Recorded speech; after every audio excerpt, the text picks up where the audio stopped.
kita akan ambil hikmahnya karena ini Maulid Nabi. Karena Rasulullah Bapak Ibu sekan mengetuk pintu, maka kemudian Rasulullah ambil inisiatif. Apa yang dilakukan oleh Rasul ketika dia melihat pintu sudah tertutup karena menjelang larut malam, inilah katakan pintu rumahnya, Rasulullah letakkan serbannya di depan pintu rumahnya. Apa yang Rasulullah lakukan Pak Ustaz? Rasulullah tidur di depan pintu rumahnya, beralaskan serbannya, lalu kemudian menjelang subuh, Aisyah yang tidur di dalam Bapak Ibu mencari-cari seputaran rumah, ditengok ke kamar biarpun rumah kecil tak ada, ditengok ke dapur juga tak ada, ditengok jam sudah menunjukkan hampir masuk waktu subuh. Maka dia penasaran, kenapa Rasulullah tak pulang malam ini, kata Aisyah. Begitu Aisyah buka pintu, nampak dia di depan pintu itu, rupanya yang tidur itu adalah suaminya tercinta Rasulullah sallallahu alaihi wasallam. Langsung Aisyah memeluk Nabi, kemudian Aisyah angkat Rasulullah, dia peluk dan dia katakan, "Ya Rasulullah, aku minta maaf malam ini ya Rasulullah. Kenapa engkau tidur? Badanmu yang mulia, engkau seorang Nabi, seorang Rasul, engkau ini orang baik, sangat lemah lembut. Kenapa ya Rasulullah engkau tak bangunkan aku?" Jawab Aisyah, simpel saja. Ditanyakan Aisyah ke Rasulullah, apa yang dijawab oleh Rasulullah? "Wahai istriku Aisyah." Kadang Rasulullah panggil namanya Aisyah, kadang-kadang Rasulullah panggil Aisyah itu ya Humairah. Bedanya Pak Ustaz, inilah dalil menunjukkan Bapak Ibu, boleh kita memanggil pasangan hidup kita dengan dua cara. Yang pertama, panggillah dengan namanya. Yang kedua, boleh memanggil dengan gelarnya, asal gelar itu yang menyenangkan hati pasangan. Harus begitu. Kalau namanya Jubaidah, ada nama Jubaidah? Oh, tak ada. Oh, tak ada. Ya Jubaidah, mau kemana kalian? Oh, mau ke masjid, mau sholat tahajud? Sampai di mana tadi? Sampai Jubaidah. Kalian ini. Ya Jubaidah. Kalau nama bininya Jubaidah. Kalau nama suaminya Basaruddin, boleh dipanggil nama itu Pak Ustaz? Boleh. Melakukan anaknya ke ayahnya boleh. Memanggil dengan namanya pun itu diperbolehkan. Karena Aisyah dengan Nabi pun begitu yang mereka contohkan. Itu yang pertama.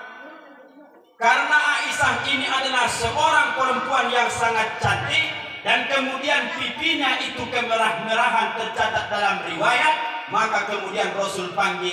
Istilah orang Arab, kalau orangnya berkulit putih, maka dipanggil dengan ya bayda, wahai yang mukanya keputih-putihan, artinya warna kulitnya putih. Bagaimana kalau bini itu Pak Ustaz kulitnya hitam pekat, legam, pesek lagi? Bagaimana cara manggilnya Pak Ustaz? Jangan kau panggil Hajarul Aswad, betul? Apa panggilannya Pak Ustaz? Kau panggil yang menyenangkan, tak usah namanya, boleh gelarnya. Panggil saja ya Sauda, wahai yang hitam-hitam manis. Begitu menyenangkan hati bini. Bini Pak Manajer hitam apa putih? Hitam manis. Begitu besok panggilnya, mudah-mudahan ibu sehat di Pekanbaru, pas jumpa besok atau nanti video call. Kata Ustaz Kuti tadi, Adinda, berubah panggilan kita sekarang. Tidak ku panggil namamu lagi, tapi ku panggil gelar yang menyenangkan hati. Pakai bahasa Arab. Apa itu bang? Kata dia, panggil ya Sauda, wahai istriku yang hitam manis. Begitu besok bapak buat senang hatinya, insya Allah. Ya.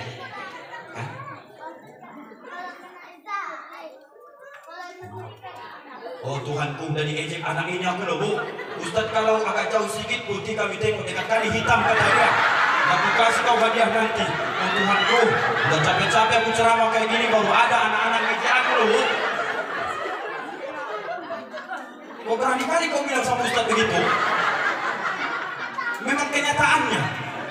Tuhanku, tidak apa-apa lah, aku pasrah-pasrah aja ini, dengarkan ini. Ibu-ibu, kalau kulitnya warna putih panggilannya, mau laki-laki perempuan panggil dengan ya bayda, wahai yang kulit warna putih. Wahai ya sauda, kulit yang hitam-hitam manis, senangkan hatinya. Rasulullah mempraktekkan kepada Aisyah, karena Aisyah kulitnya kemerah-merahan, tidak terlalu putih, tak terlalu hitam, tapi Aisyah kulitnya kemerah-merahan. Maka bahasa Arab kemerah-merahan, ya Humairah. Paham Bapak Ibu? Paham. Pertanyaan Ustaz, kalau ada bini bapak-bapak salah dia dalam memakai kosmetik yang aturan dia pakai badak pipa nomor 5, tiba-tiba 2023 berubah menjadi skincare. Skincare atau skincare? Tahu juga kan dia? Oh, pakai juga? Skincare atau skincare? Rupanya ibu ini pengen juga pakai skincare. Rupanya kulit dia tak cocok. Orang dia sudah umur 50 tahun ke atas, kulitnya kan sudah macam jeruk purut dipijak gajah, betul tak? Dan macam dulu lagi mulus, macam 25 tahun. Apa artinya? Dipakainya badak skincare tadi Pak Manajer, bolang-bolanglah mukanya. Kalau bini awak mukanya belang-belang, apa panggilannya? Kata anak kita, wahai kucing belang. Kasus kau sama mama nanti. Kalau wajah bini kita belang-belang, salah pakai bedak, salah pakai kosmetik, pertanyaan Ustadz bapak-bapak yang di belakang, apa cocoknya wak panggil Pak? Tak ada yang bisa komentar. Kalau binimu mukanya tadi putih, ya bayda. Kalau dia hitam, ya sauda. Kalau merah-merah nampak, ya Humairah. Kalau dia salah pakai kosmetik, belang-belang, jawabnya panggilannya adalah ya ampun. Paham kalian? Paham.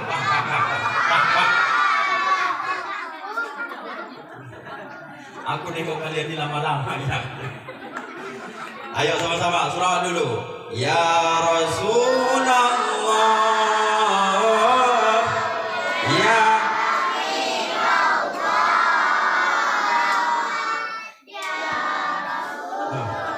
Rasulullah. Kemana bijinya ini?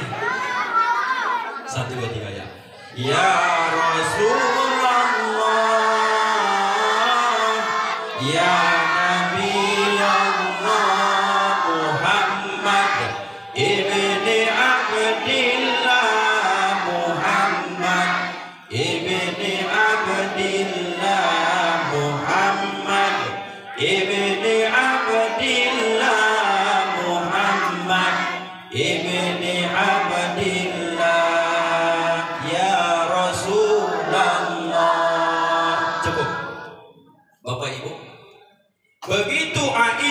bertemu Rasul di depan pintu, dia peluk, dia menangis. Ya Rasul, maafkan saya ya Rasulullah.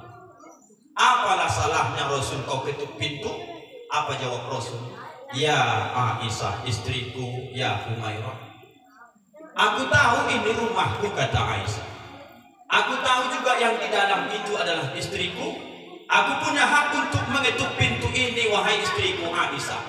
Tapi tolong dicatat Bapak Ibu baik-baik. Kenapa Rasulullah tidak mengetuk pintu rumahnya, padahal itu rumahnya, yang di dalam itu istrinya? Jawabnya adalah, kata Rasulullah, aku takut mengganggu istirahatmu, wahai istriku, kata beliau. Kutanyalah sama ibu-ibu hari ini, malam ini, kalau terlambat lakimu pulang dari kedai kopi, kira-kira mau gak dia tidur di depan pintu gara-gara segan bangunkan ibu? Ibu, masih hidup kalian? Jawab dulu baik-baik. Lakimu pulang katakanlah jam 12 malam, pulang dari kedai kopi, kemudian dia sampai di rumah, Apakah dia ketuk pintu atau dia amalkan sunnah Nabi, takut ganggu tidur ibu, dia tidur depan pintu? Biar aja. Tidur saja, tidurlah, apa-apa. Tidur kalian. Boleh tidur tapi jangan sepakat? Siapa yang kedengaran suaranya, nanti Ustadz kasih mikrofon, gantikan Ustadz Ausia. Ya, tidak apa-apa, tidurkan saja, karena ini hak kalian, tidur aja. Jangan ribut, baca zikirnya. Bismikallahumma ahya wa bismika wa amut. Boleh, inilah. Ada yang mau ke toilet, ada mau ke masjid sholat sunnah dulu. Alim-alim kami anak-anakku ini mau kemana lagi ini? Mau beli jajan, tidak ada jualan malam ini lagi, tengah malam ini. Makan aja kue-kue dulu. Kalian lama-lama mengganggu konsentrasi nampaknya ini. Oke, udah oke? Sudah? Oke, yang penting jangan ribut. Nanti Ustaz tanya kalian nih. Sampai di mana tadi? Tidur. Oh Tuhanku, lupa bahan ceramahku ini gara-gara kalian. Sampai di mana tadi, Bu? Nah, apakah kalau suami ibu terlambat pulang ke rumah gara-gara dia takut mengganggu tidur ibu, apakah ada yang mengamalkan sunnah ini karena takut mengganggu istirahat istrinya? Apa makna dibalik itu, Bapak Ibu? Begitulah Rasulullah memperlakukan betapa lemah lembutnya dia terhadap pasangannya kepada istrinya. Alhamdulillah. Angkat tangan ibu-ibu yang dapat suaminya memperlakukannya dengan lemah lembut. Ada atau tak ada? Ada enggak ibu-ibu yang dapat perlakuan dari suaminya lemah lembut? Ngomong lakinya pun selalu menyenangkan hatinya. Kalau gajian disetor 100%, nggak ditransfernya sama janda bakaran tapak. Ada nggak? Ada atau tak ada? Ada atau tak ada? Tanya sama ibu. Kalau seandainya bapak-bapak ini waktu dia sehat kasar-kasar sama ibu, ucapannya kasar, peditnya minta ampun, tolong ibu jawab dengan jujur. Kalau kena penyakit gula dia besok, kira-kira ibu rawat atau ibu biarkan? Baik-baik kali kalian ini ya, karena gak nampak kalian laki kalian ya kan.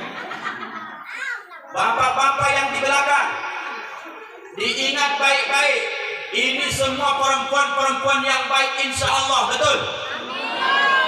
Seandainya engkau diperlakukan suamimu dengan kasar, omongannya tajam, setiap pulang ke rumah jangankan amalkan sunnah Nabi, menggedor pintu pun selalu manggil, he, buka dulu pintu ini, lama kali katanya.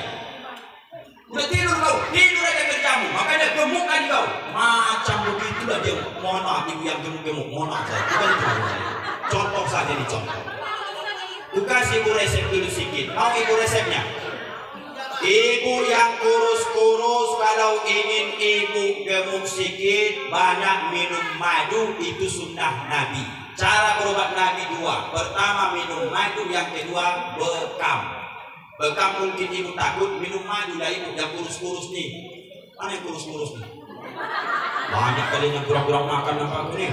Nah, yang kurus-kurus banyak minum madu supaya kau agak berisi sedikit. Nanti kalau pulang kampung tak nampak kali sama keluarga, kau diajak lakimu di PKS ya? Enggak, aku gemuk tengok lah. Pak Ustaz, kalau kami yang gemuk kali ini gimana caranya Pak Ustaz? Obatnya madu juga. Cara berobat kalau kita gemukan di Pak Ustaz, kalau yang kurus disuruh minum madu, kalau ibu yang gemuk-gemuk saya sarankan cepat di madu. Nanti bapak ibu dia makan hati akan kurus sendiri. Sepakat? Anak ibu bilang sepakat. Dua lah omang nulis. Tengok. Mau satu juga? Anda bapak. Nah, balik sini. Bapak-bapak ketika dalam hidup ini bapak masih sehat, gaji ada, pekerjaan lancar. Ingat, kalau kau kasar-kasar sama binikmu, tidak kau contoh yang dibuat Nabi lemah lembut sama pasanganmu, tolong siap-siap besok. Kalau kau sakit, kau kena penyakit gula, kata mereka, tetapnya mereka rawat. Betul? Cuman ku ajari ibu-ibu cara merawat orang yang ketika sehat, tajam mulutnya, pelit kali minta ampun. Tahu ibu caranya? Tahu gak ibu caranya? Nanti kalau dia sakit, waktu sehat kasar kali ngomongnya, pelit kali. Kalau sudah tergeletak kena gula besok, nauzubillah, contohnya saja nih, supaya hati-hati mereka ini. Nanti kalau ibu sudah tergeletak kawan ini, maka kemudian ambillah bubur ayam tadi. Begitu ibu sudah dekat sama dia, baru ibu bilang sama dia, buka mulutmu, buka mulutmu, buka. Tidak bisa lagi kata dia, buka. Muncul mulutnya ketika sehat dulu, kasar kali ngomongnya. Sekarang udah sakit kau kan? Tengok. Saking pelitnya kau makan nasi uduk saja kejam-jam malam kena gula kau kan? Rasakan. Ambil bubur tadi, suapkan ke mulutnya. Begitu disuapkan ibu-ibu, tak dikasihnya bapak minum, tersedak, mati bapak dalam keadaan diajak bini bapak. Wahai suami-suami yang kasar-kasar sama biniknya, Rasul tak pernah mencontohkan itu. Rasul sangat sayang sama biniknya, sangat sayang sama istrinya. Kenapa umat Nabi Muhammad hari ini sebelum dia dapatkan itu dulu, oh luar biasa pantunnya. Engkaulah bulanku, engkaulah bintangku, engkaulah segala-galanya. Betul? Setelah beranak satu, beranak dua, pantun itu ditambahnya. Kaulah bulanku, kaulah bintangku, gara-gara kau banyak hutangku. Jangan kau bilang-bilang cakap lagi, udah capek aku ini. Enggak aja. Kalian jauh juga ke situ, Ustaz yang maju ya. Situ aja kalian ya. Bapak Ibu, bapak-bapak tolong, kita maulid Nabi malam hari ini. Yang kasar-kasar sama bini berubahlah, betul? Semangat ibu jawabnya. Betul Pak Ustaz, ajar aja Pak Ustaz. Kasar kali ngomongnya kadang, main tendang-tendang aja. Salah sikit awak dibikinnya ayam mau kadang, main tendang aja Pak Ustaz. Tolonglah Pak Ustaz kami ini. Ku tolong kalian malam nih, cuma kalian pikirkan juga aku. Ya enggak? Kutanya dulu ayah-ayahku yang ganteng-ganteng sampai ke parkiran, mutar sampai ke pelataran ini, mohon maaf. Bapak kalau sakit besok, yang merawat bapak kira-kira Pak manajer atau bini bapak? Oh Pak, masih hidup kan ya? Tak nampak aku kalian lagi bapak-bapak ini. Pak, Ustadz bertanya dari sini, kalau bapak sakit besok yang merawat bapak itu Pak manajer atau bini bapak? Bini bapak. Lalu kalau bapak sehat sama Pak manajer bapak baik, itu sudah semestinya. Tapi kalau kasar kau sama binimu besok, berarti kau sudah keluar dari sunnah Nabi. Karena Nabi lembut dia kepada sahabat berkawan, berlipat ganda lembutnya kepada istri-istrinya. Alhamdulillah. Kenapa kalian ketawa aja dari tadi? Macam tahu aja kalian ceramah ini. Tidak ada bini kalian rupanya. Macam tahu aja kalian kutengok, iya. Udah ada bini kalian. Ketawa anak-anak kita itu, begitu rupanya berumah tangga katanya. Sebelum jadi dulu lembutnya minta ampun, betul? Nah, tengok pengaduan ini. Kalau sudah jadi sebulan 2 bulan berubah nggak? Nah, lahir anak 1 berubah nggak sifatnya? Lahir anak 2 berubah nggak? Lahir anak 3 berubah nggak? Setelah ibu beranak 4 pernah nggak dia minta nikah lagi? Minta nikah lagi? Ayahmu? Mana ayahmu? Oh mama mau nikah lagi? Oh itu beda aja, nggak apa-apa. Anak-anak ini jujur-jujur kali Pak, pelit juga mau jadinya ini kan? Mamaku kata dia, jadilah. Oh Tuhan, lengkap juga kalian sini. Anak-anak Ustaz, jangan kalian ribut, baca doanya sama-sama. 1, 2, 3 ya. Bismillahumma ahya wa bismika wa amut. Amin ya rabbal alamin. Boleh semua tidur semua. Ya. Nanti kalau ada pertanyaan dibangunkan kalian. Tidur aja kalian. Ya, tak apa-apa. Ustaz bentar lagi tidur ini. Ya. Cuman bedanya kalian tidur situ, Ustaz tidur sini nanti. Nah, geser sini sedikit. Tak apa-apa. Alhamdulillah. Diam kalian, jangan ribut. Tak apa-apa. Tidur macam mana pun modelnya, lanjutkan saja. Jangan ganggu kawan sebelah. Kakak-kakak bisa? Jangan ganggu kawan? Bisa? Oke. Baik, tak apa-apa. Ibu-ibu masih kuat? Lanjut. Kalau Rasulullah memperlakukan istrinya dengan baik, kita mengaku umat Nabi, tidak ada contoh yang paling baik kita lakukan kecuali memperbaiki sifat kita kepada pasangan kita masing-masing. Karena waktu sehat sajanya kita merasa mohon maaf, tolong jawab jujur. Saya jumpa dengan, mohon maaf, adinda saya Ustadz Zulqadri.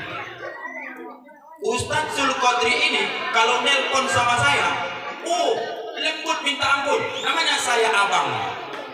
Abang Anda, Pak Ustadz, lembut dia sama saya. Pasti beliau pun ngomong sama Pak Manajer, tentu lembut juga. Nanti tiba masanya dia ngomong dengan istrinya, kalau sudah ada. Udah nikah dia belum? Oh Tuhanku.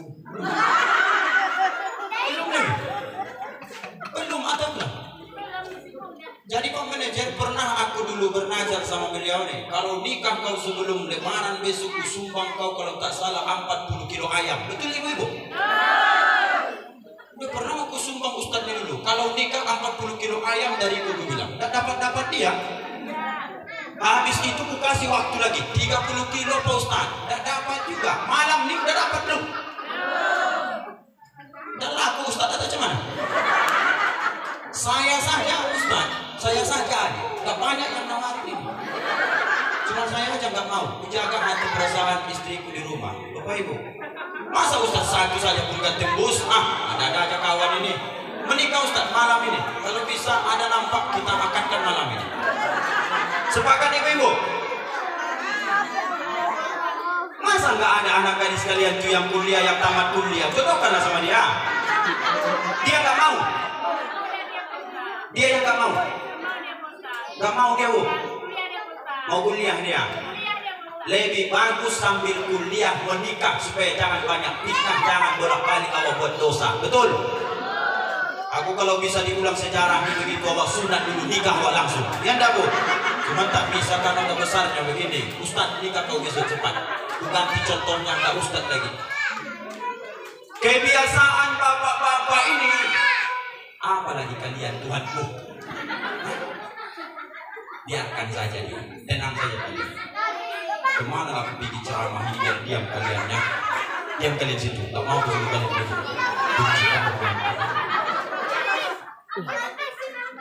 Situ kalian, jangan ikut kalian. Mau main kucing kalian main kucing lah situ. Tapi jangan ribut, jangan ribut. Hah? Ya. Jangan kalian ribut. Bisa? Mau main-mainlah tapi jangan bersuara. Sepakat? Halo? Bisa jangan bersuara biarpun main? Bisa? Oke. Angkatnya ada Pak Ustadz Kodri satu-satu. Manajer dakwah aja udah kemana-mana dia pergi. Beberapa hari dia nih, payah dia. Bentar lagi suaranya pindah aja ke sini nanti. Sampai capek dia bapak. Pak Yusuf sabar, ini ujian. Sudah biasa seperti ini, ya. Bisa diam? Bisa diam? Oke, Ustaz pindah tempat ini. Situ aja kalian. Sampai di mana tadi Bu? Nah, kebiasaan kita Bapak Ibu dalam kehidupan nyata, makanya perlu Maulid Nabi mencontoh yang dilakukan oleh Nabi. Biasanya kita ini terutama laki-laki kalau sama kawan kita yang duduk di kedai kopi ngomong kita itu lembutnya minta ampun. Betul enggak Bapak Ibu? Sama orang lain lembut kali kita ngomong Bapak Ibu. Sama kawan rekan kerja kita lembut kali kita ngomong Bapak Ibu.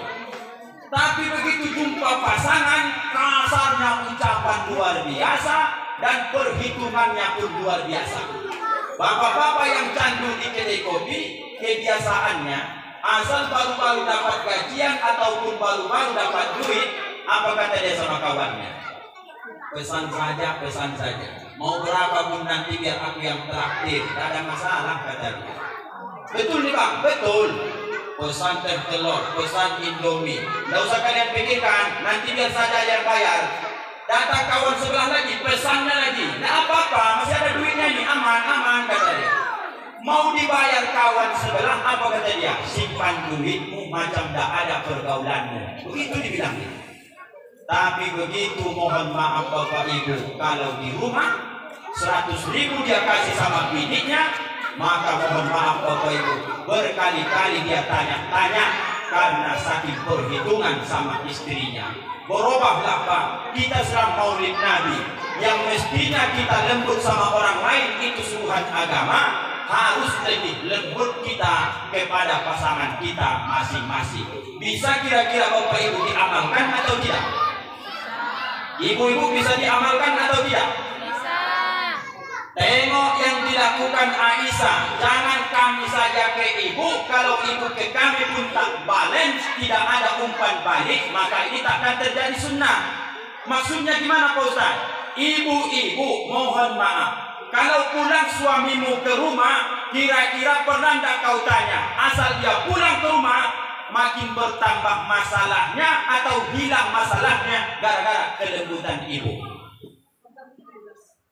Mana bisa kalian jawab? Bapak-bapak itu yang jawab.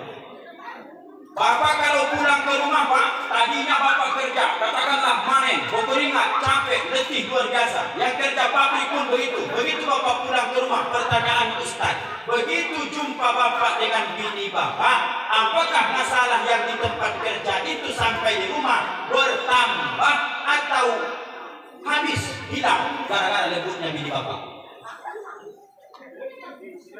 Mana yang betul Pak? Mana yang betul?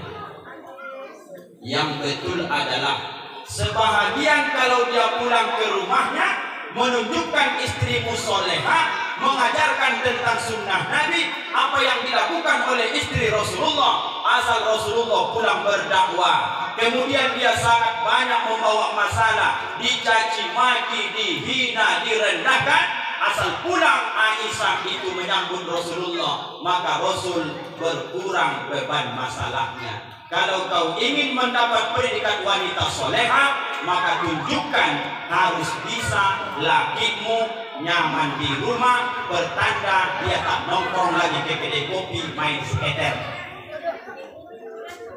Ada laki-laki ibu yang main skater di PKS?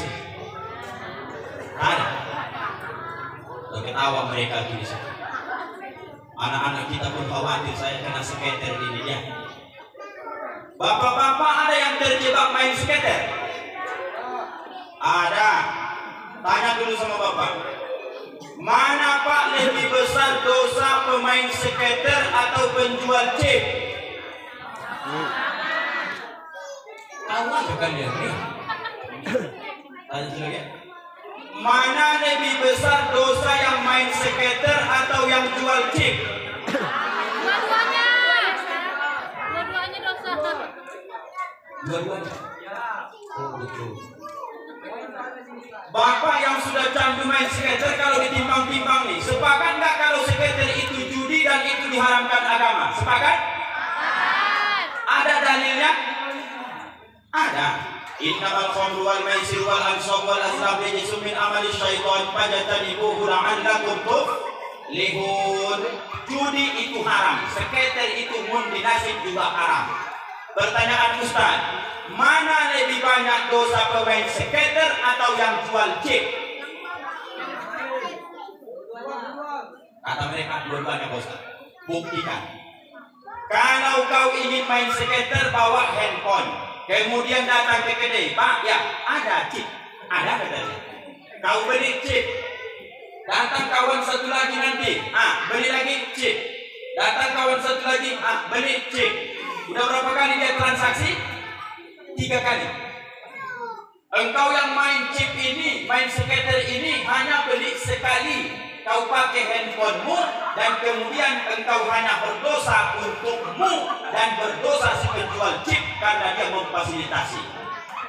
Berapa kali dia transaksi? 3 kali. Kau main hanya sekali, dia sudah transaksi 3 kali. Maka diambil kesimpulan lebih besarnya dosa yang memfasilitasi daripada yang menikmati. Yang main skater tetap dosa, yang menjual chip lebih besar dosanya. Aubat kalian yang menjual-jual chip itu. Mana lebih besar dosa yang menjual chip dibanding dengan yang menyediakan cok sambung? Bapak-bapak, masih hidup kalian? Masih.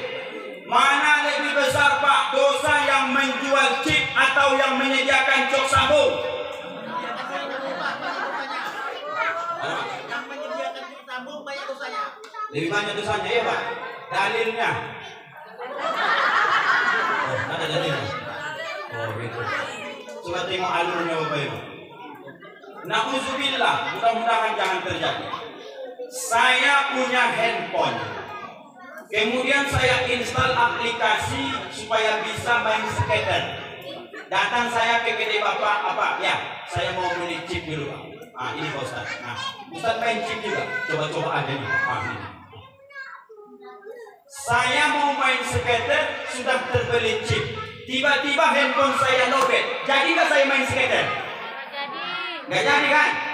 Begitu saya sampai di satu kedai, rupanya ada situ cok sambung panjang kali, entah berapa banyak colokan di situ berserak-serak. Ambil charger saya colokkan di situ. Dan saya cabut-cabut sampai panas handphone saya.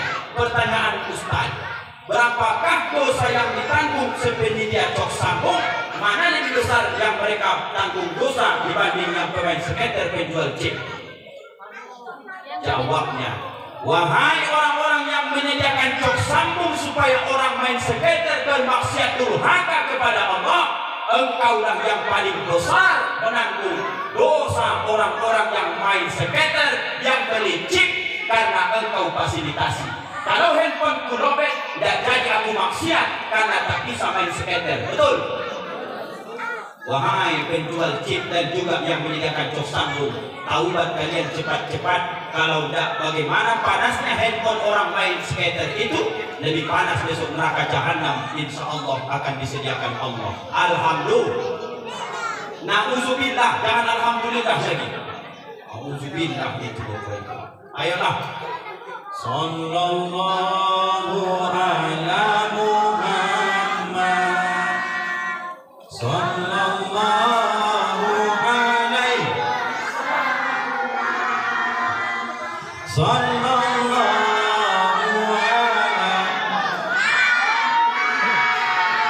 Sallallahu alaihi wasallam. Siapa yang tahu siapa tadi nama istri Rasulullah yang Ustaz ceritakan? Batal karena kau jawab langsung. Syaratnya kan 7 tangan dulu. Dan lewatlah. Simak sekali lagi, jangan kalian ngobrol. Itu syaratnya tadi, oke? Kita lanjut sedikit lagi. Bapak Ibu, suatu ketika datang Rasulullah berkumpul dengan para sahabat-sahabatnya. Katakanlah sedang duduk macam kita ini beramai-ramai.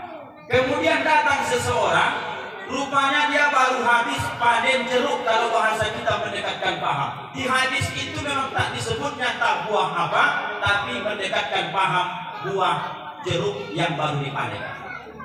Saking bahagianya orang ini, hasil panennya melimpah, kemudian dia mengucapkan syukur, muncul dalam hati, akan kuberikan ini kepada Rasulullah. Dibawanya Bapak Ibu, katakanlah separuh dari keranjangnya, dibawanya menghadap Rasulullah. Begitu sampai Bapak Ibu di hadapan Rasulullah, apa kata dia? Ya Rasulullah, ini hasil panen kebunku, ini jerukku, nikmatilah untukmu ya Rasulullah. Kata Rasulullah, Bapak Ibu catat baik-baik. Nabi setiap menerima sesuatu tak lupa Nabi bertanya. Apa sebab? Karena Rasulullah asal orangnya menyebut pemberian itu adalah sedekah atau infak, maka Nabi tak boleh makan infak, makan sedekah. Itu dalam hadis. Tapi kalau nanti yang menyebut itu adalah ini hadiah, barulah Rasulullah mau memakannya. Kalau disebut itu infak sedekah, Nabi tak makan, langsung dia kasih kepada sahabat-sahabatnya. Jelas kira-kira? Jelas. Ditanya sama Rasulullah, ini apa ini? Jeruk ya Rasul. Dari mana kau dapat ini? Dari hasil panen kebunku, syukurnya hatiku akan kuberikan kepadamu ya Rasul. Apakah ini infak atau sedekah? Maka orang ini berkata, ini ku hadiahkan untukmu ya Rasulullah. Artinya hadiah. Diambil Rasulullah satu Bapak Ibu jeruk tadi, dibukanya di depan yang punya jeruk tadi, yang punya kebun yang mengantar jeruk tadi. Begitu Nabi makan, alhamdulillah lahap Rasulullah memakan jeruk tadi. Sampai senang hati yang punya jeruk ini, enak ya Rasulullah. Tergambar di wajahnya kita pun begitu. Kalau kita ngasih makan orang, lahap orang makan yang kita sedekahkan, senang hati kita. Betul Bapak Ibu? Orang ini pun begitu juga. Senang hatiku melihatmu makan dengan lahap ya Rasulullah. Kata sahabat yang lain, tak pernah ya Rasulullah begini. Biasanya setiap engkau makan tak pernah makan sendiri, pasti engkau bagi kepada kami. Kenapa hari ini ya Rasulullah engkau makan sendiri dan kemudian buah ini masih banyak? Kenapa tidak kau bagi sama kami? Kata Rasulullah, enak kali kurasa, tidak usah kalian ikut makan dulu. Kata Rasulullah. Sudah senang hati yang mengantarkan jeruk tadi di hadapan Rasul. Apa kata dia? Ya Rasulullah, hajatku sudah tersampaikan dan aku mohon izin pamit ya Rasulullah. Aku ingin kembali ke ladangku. Kata Rasulullah, saya ucapkan terima kasih. Semoga harta makin Allah berikan keberkahan. Begitu orang ini pergi, sahabat pun ngomong, ya Rasulullah, ya ini kan jeruk di depanmu kan masih banyak ini. Lalu kata Nabi, bagilah kami satu entah dua sama sahabat yang lain ini. Masa Rasul sendiri makannya? Kata Rasulullah, silahkanlah ambil satu orang. Begitu mereka ambil Bapak Ibu satu orang, mereka buka, baru saja dimasukkan mereka jeruk tadi sedikit ke mulut mereka, asamnya minta ampun Bapak Ibu. Sampai muntah, sampai keluar dari mulut. Apa kata para sahabat? Kurang ajar yang mengantar jeruk ini. Masa diantarnya yang masam-masam, masa tak ada lagi yang manis-manis. Kalau sampai ketahuan tadi di sini orangnya, ada yang sampai bilang, bukan pede orang ini, tak tahu diuntung orang ini. Masa semulia Nabi dikasih jeruk yang asam, apa tak ada jeruk yang manis lagi? Kata Rasulullah, sedangkan dia sudah pergi, kalian rasakan jeruknya, marah-marah kalian kata. Apalagi tadi pas dia masih di hadapan kita, kalian ikut makan jeruk ini, maka kalian akan tentu mengutuk, menggerutu, maka dia akan sakit hati. Apa maknanya hadis ini, riwayat ini, akhlak ini Bapak Ibu? Mohon maaf.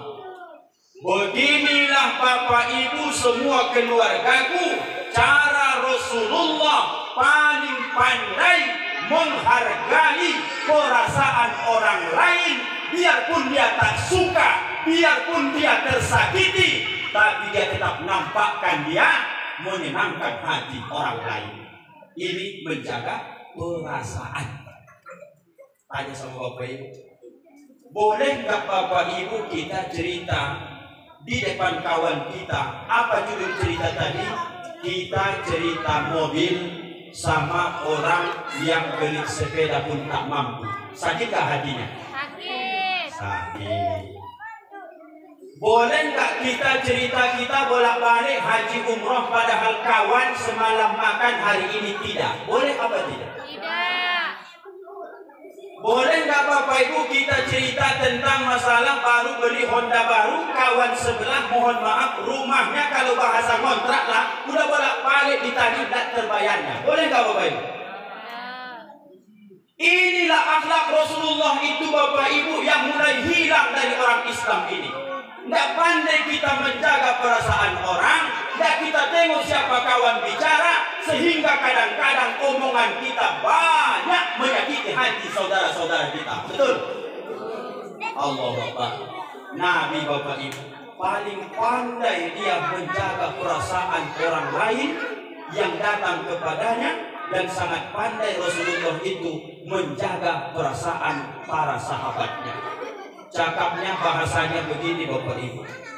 Kalau kita merasa pandai itu kesalahan total. Tapi akhlak Rasulullah itu, Nabi itu sangat pandai merasa. Beda atau tidak beda? Belum nyambung ya, belum ngantuk nampaknya ya.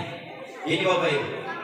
Kalau Ustaz Rangkuti ini merasa, berarti saya ini merasa pintar, merasa hebat, merasa kaya, merasa, maka saya ini salah fatal. Karena kalau sifat merasa ada, nanti Bapak Ibu ujung-ujungnya takabur sombong. Tapi kalau Ustaz Rangkuti ini pandai merasa, apa bedanya Pak Ustaz? Kalau merasa pandai akhirnya akan sombong, tapi kalau pandai merasa ujung-ujungnya akan tawaduk, rendah hati. Betul Bapak Ibu? Bisa nggak diterjemahkan bahasa ini?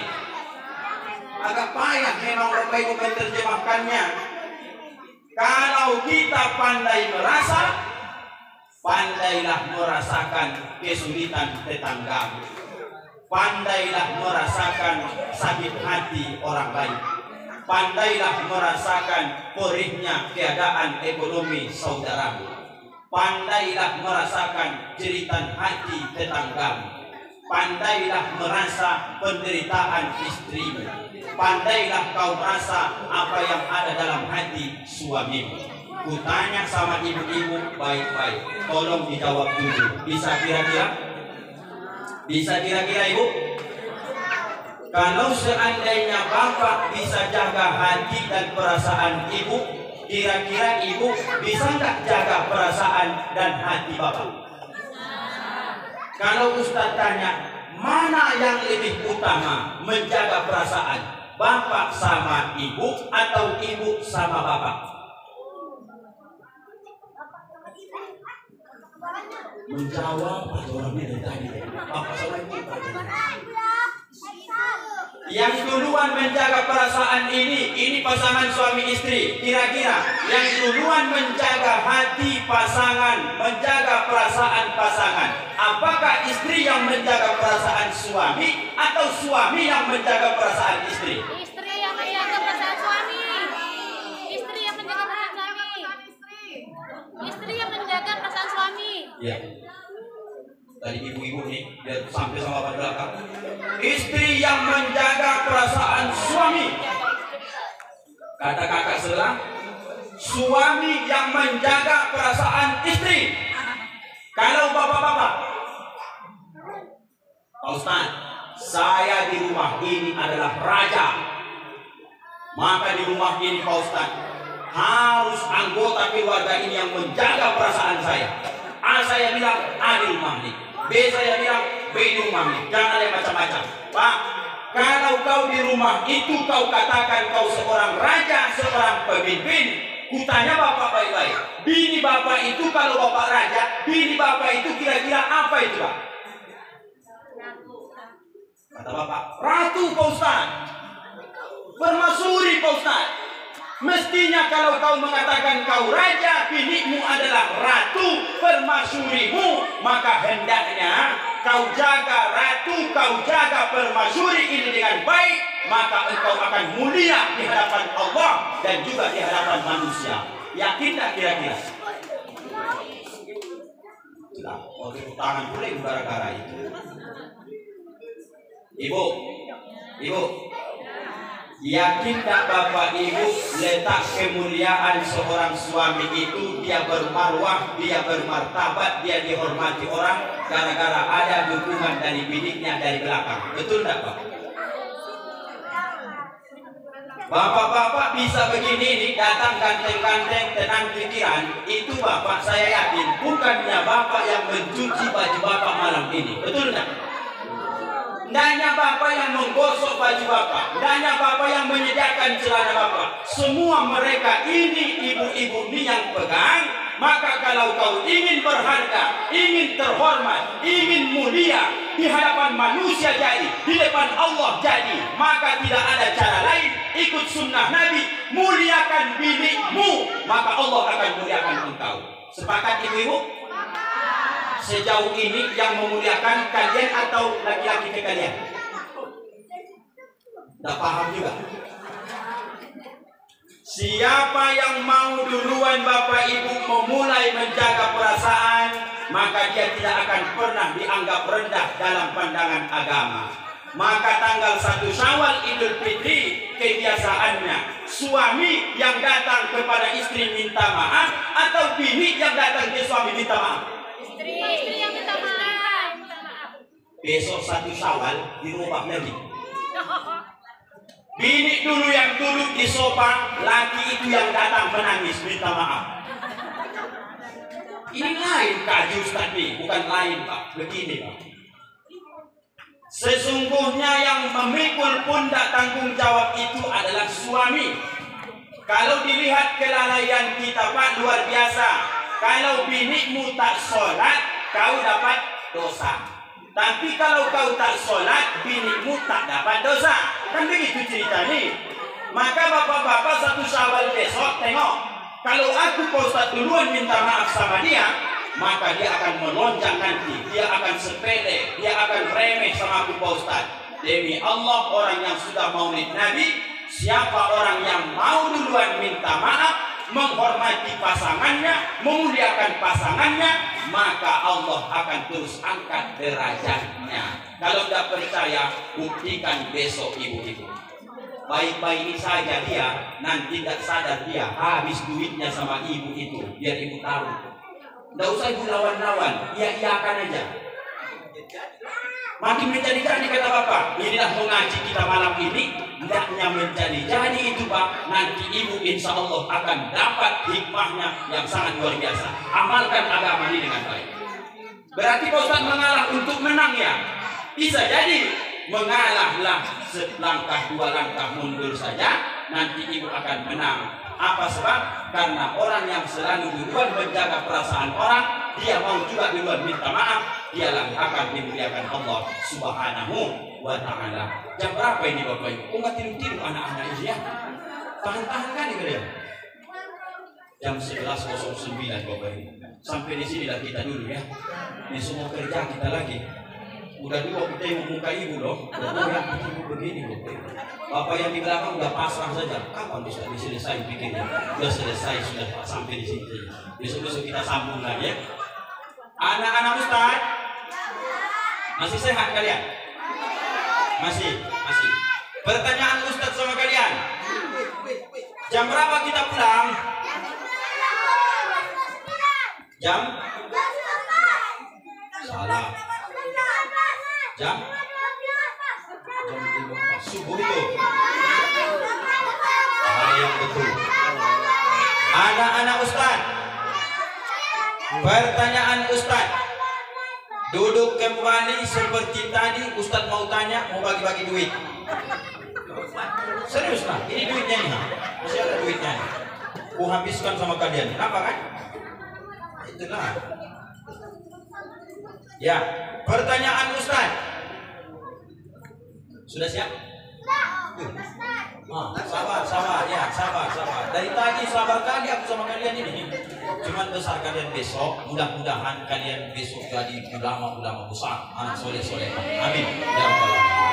Malam ini kalian ribut, nanti setelah dewasa pahamnya kalian. Yang penting datang aja udah syukur, alhamdulillah. Pertanyaan pertama, ada berapakah ayat surah Al-Fatihah? Kalau dijawab dijawab hangus batal. Kalau dijawab hangus batal. Yang dapat tunjuk tangan, Ustaz tunjuk dulu baru jawab. Paham? Paham? Iya, jangan jawab dulu. Bertambah lagi peserta. Anak-anak Ustaz bisa? Jangan jawab sebelum Ustaz tunjuk engkau. Paham? Paham. Siapakah nama Bupati Rokan Hulu?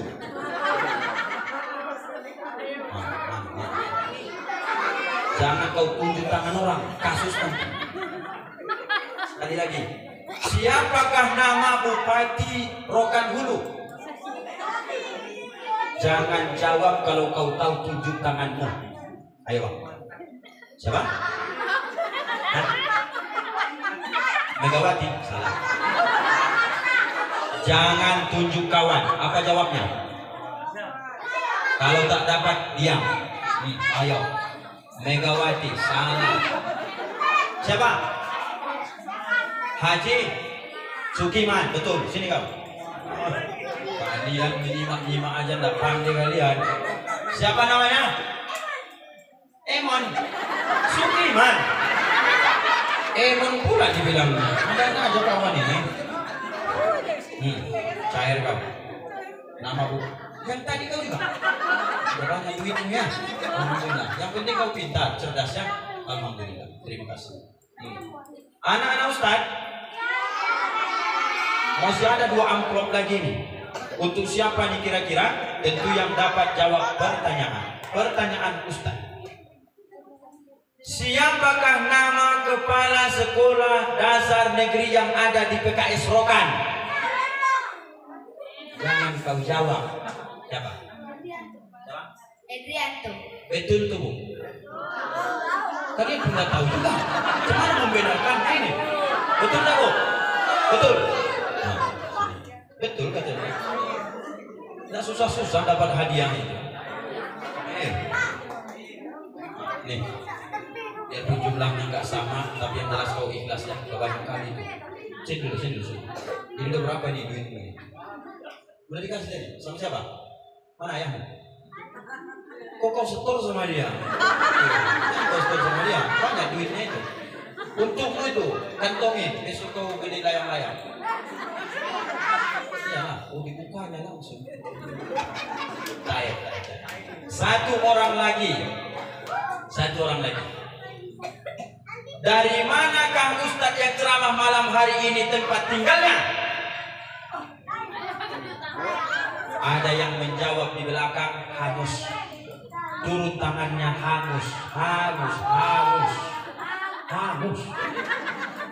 Bukan kali hangus. Berapa kilometer kan dari Ampang-Ampang ke PKS Rokan? Berapa?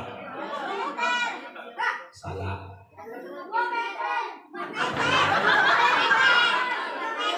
Semuanya salah. Berapa Kak? 50? 20 meter. Harus sabar ada orang-orang. Pertanyaan terakhir. Kalau tak dapat berarti duitnya balik ke panitia. Tambahan honor Ustaz nanti. Rasakan. Pertanyaan Ustaz. Siapakah nama ayah Nabi Adam? Ayah. Ayo. Ada nama ayahnya. Adik Sari salah.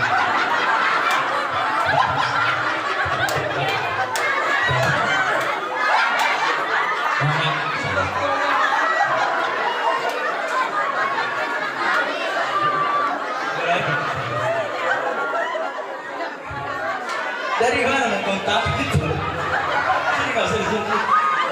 Sini.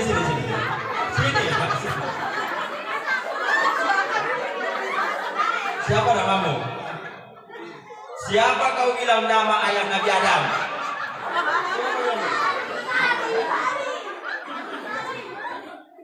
Kalau kau jawab, bisa dapat hadiah.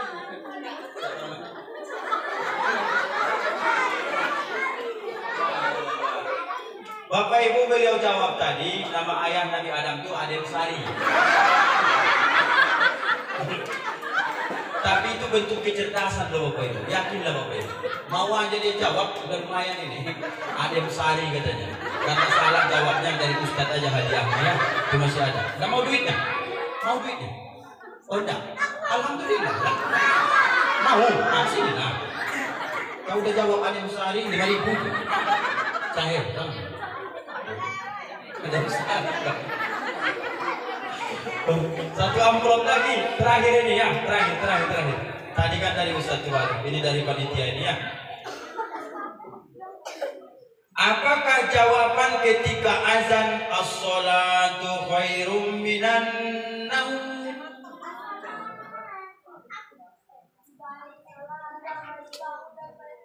Lebih bagus bangun daripada tidur. Itu artinya, itu pun salah. Ayo Bang. Ya. As-salatu khairum minan naum.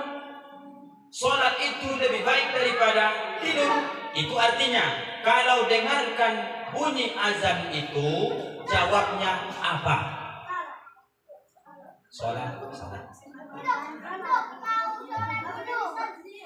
As-salatu khairum minan naum. Salat dulu. Begitu. Azan dulu. Iya, senang azan itu ceritanya. Kau dulu aja. Ayo, mau nambah hadiah enggak? Apa jawaban ketika nanti Ustadz Qadri azan subuh? As-salatu khairum minan naum.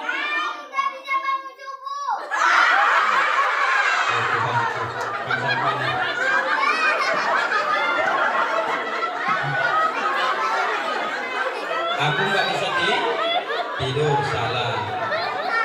Nggak dapat, batal ya. Jawab sama-sama. Sodakta, sama-sama. Sodakta, sama-sama. Sodakta. Wa barorta. Wa ana ala zalika minasyahidin. Yang dapat doa habis azan, tunjuk tangan. Dapat?